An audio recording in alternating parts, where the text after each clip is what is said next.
Si vous prenez le marché français, vous avez à peu près 40 millions de véhicules légers en circulation, d'accord. Ces 40 millions de véhicules légers vont se traduire par 5 millions d'accidents matériels chaque année, à peu près 350 000 dommages corporels, 70 000 corporels lourds et 3 500 victimes sur les routes.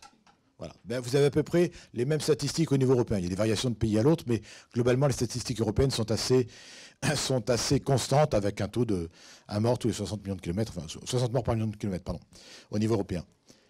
Simplement, l'appel d'urgence, le dispositif e-call, il est basé sur quoi? Il est basé sur le déclenchement de l'airbag, des prétentionnaires à la ceinture, en gros des capteurs de choc du véhicule.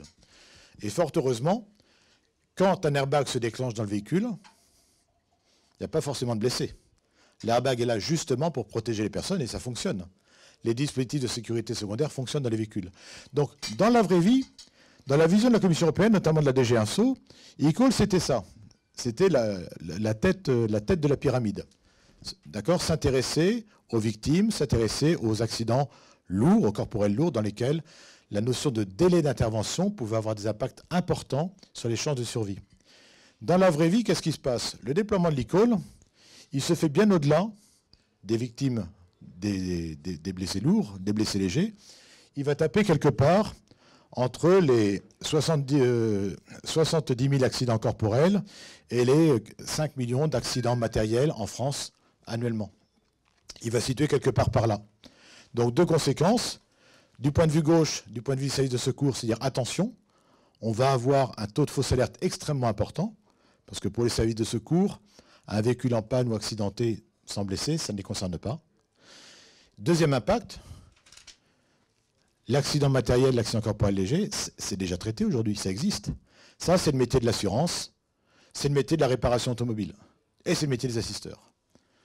Donc c'est par ce discours-là que les assisteurs sont venus, en fait, à la Commission européenne. Moi, j'ai rencontré le directeur de la GEMO, je lui ai dit, attendez, vous êtes en train de mettre en place un dispositif, ce dispositif, il impacte notre activité, il impacte nos métiers.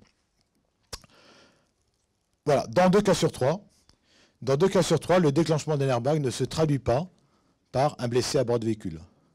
Dans 100% des cas, quand vous avez un déclenchement d'airbag, vous avez un véhicule sur la voie publique, généralement il y a un deuxième véhicule impliqué, et évidemment ce véhicule ne veut pas repartir par ses propres moyens.